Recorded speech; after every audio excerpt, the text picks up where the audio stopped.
अगर आप स्टूडेंट हो तो याद रखो, प्रोटेस्ट करके आप अपना ही नुकसान करोगे। 13 अगस्त को आपका मुख्य एग्जाम है और अगर एफआईआर दर्ज हो गई तो शायद आप एग्जाम ही ना दे पाओ। जिन टीचर्स के लिए आप सड़क पर उतरते हो उन पर कोई असर नहीं पड़ता। उनके कोचिंग इंस्टीट्यूट वैसे ही चलते रहेंगे, उन्हें कोई नुकसान नहीं होगा, लेकिन आप फंस जाओगे। 2020 के किसान आंदोलन में जो छात्र गए थे उन पर आज तक केस चल रहे हैं। आप सोचते हो कि हम ग्रुप बनाकर जाएंगे, आवाज उठाएंगे, लेकिन पुलिस आकर बोल देती है कि 144 लागू है, 7 लोग एक साथ नहीं खड़े हो सकते, और फिर मारपीट करके उठा ले जाती है।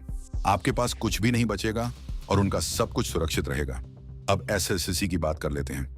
बहुत लोगों ने मुझसे कहा कि इस पर बोलो, एग्जाम पैटर्न बहुत खराब है, टेंडर बाहर की कंपनी को दे देते हैं, हर साल पेपर लीक हो जाते हैं। सच कहूं तो मैं इस विषय से बचना चाहता था, मगर लगातार कॉल और मैसेज आने पर बोल रहा हूं। क्यों मुझे यह पसंद नहीं? क्योंकि मैं सरकार की इन परीक्षाओं के बिल्कुल खिलाफ हूं। कारण 2 हैं। पहला, प्रतियोगिता इतनी ज्यादा है कि सफलता की संभावना बेहद कम है।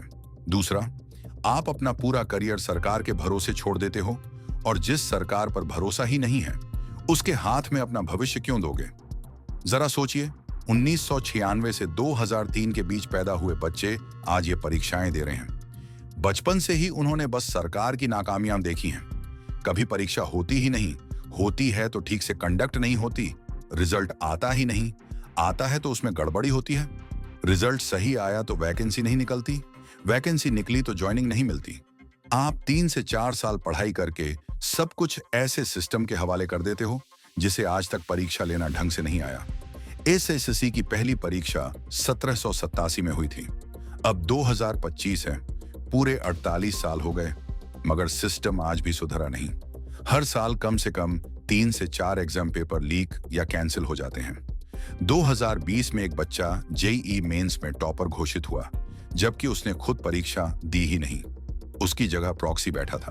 2021 में यूजीसी नेट का पेपर लीक हो गया। गुजरात में परीक्षा के पेपर 8 से 12 लाख में बिक रहे थे। राजस्थान का आरपीएससी दूसरी ग्रेड एग्जाम रद्द करना पड़ा। एनईईटी में गलत चेकिंग करके बच्चों को फुल मार्क्स दे दिए गए। और अब एसएससी में हाल ये है कि 2 रुपये का पेन तक उपलब्ध नहीं करा पा रहे। क्या सरकार के पास पैसे नहीं हैं? पैसे हैं, लेकिन परवाह नहीं है। रेलवे का उदाहरण लो। नॉर्दर्न रेलवे में 33,754 सीटें खाली हैं। वेस्टर्न रेलवे में 36,476 सीटें खाली हैं। ईस्टर्न रेलवे में 30,141 सीटें खाली हैं। सेंट्रल रेलवे में 28,650, यानी कुल 1,03,769 वैकेंसीज पड़ी हैं। यह आंकड़ा 1 जनवरी 2023 का है।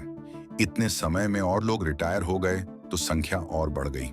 नवंबर 2024 में परीक्षा करवाई गई, 55,000 वैकेंसीज निकली, लेकिन भर्ती हुई सिर्फ 9,000 लोगों की।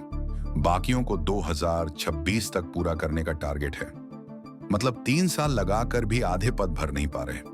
देश को आजाद हुए 75 साल हो गए, लेकिन अब तक परीक्षा लेने का सिस्टम ठीक नहीं कर पाए। और आप सोचते हो कि प्रोटेस्ट से सब बदल जाएगा? नहीं। पिछले कई दशकों में हजारों छात्रों ने आवाज उठाई, लेकिन कुछ नहीं बदला। अगर आप सच में देश सुधारना चाहते हो तो करो, लेकिन अगर आपको अपने परिवार की जिम्मेदारी निभानी है, अपने करियर को बचाना है, तो ऐसे प्रोटेस्ट से दूर रहो। सरकार एफआईआर लगाएगी, मीडिया कवर भी नहीं करेगा, और आप अपनी जिंदगी अदालतों के चक्कर काटते हुए बर्बाद कर दोगे। सरकारी नौकरियों की दूसरी समस्या मौके ही नहीं है। लाखों पद खाली हैं, मगर निकलते नहीं। चयन की संभावना मुश्किल से 2% है। 3 से 4 साल लगाकर भी आपके पास सिर्फ 1% चांस होता है। अगर आप कोचिंग के टॉप 10 में नहीं आते तो लगभग नामुमकिन है, और 4 से 5 साल की मेहनत कभी लौट कर नहीं आती। जो किताबें आप पढ़ रहे हो वे आगे की जिंदगी में काम भी नहीं आएंगी। हाँ, थोड़ा लॉजिकल थिंकिंग और जीके काम आ सकता है, लेकिन बाकी सब व्यर्थ है। आप अगर जुआ खेलो तो भी जीतने की संभावना इससे कहीं ज्यादा है। कोचिंग पर 5 से 10 लाख तक खर्च हो जाते हैं। जुए में तो 50% संभावना होती है, यहाँ सिर्फ 1%। सरकारी नौकरी 15 से 20 साल पहले तक अच्छी लगती थी। आज के समय में न ग्रोथ है, न सैलरी, न स्थिरता, न सुरक्षा और न अवसर। अगर आप 1 से 1.5 साल किसी एक स्किल में लगाओ और उसे मास्टर कर लो, तो प्राइवेट सेक्टर में आपको बेहतर नौकरी, बेहतर पैसा और बेहतर करियर मिलेगा। लेकिन कोचिंग इंस्टीट्यूट्स सिर्फ बड़े बड़े नंबर दिखाते हैं कि इतने लाख लोग सेलेक्ट हो गए। मुझे पता है वो कितने झूठ बेचते हैं। इसलिए जितना हो सके इन परीक्षाओं से दूर रहो। अगर आपने पहले ही 3 से 4 साल दे दिए हैं तो एक आखिरी कोशिश कर लो। लेकिन अगर इस बार नहीं हुआ तो जिंदगी के बारे में गंभीरता से सोचो।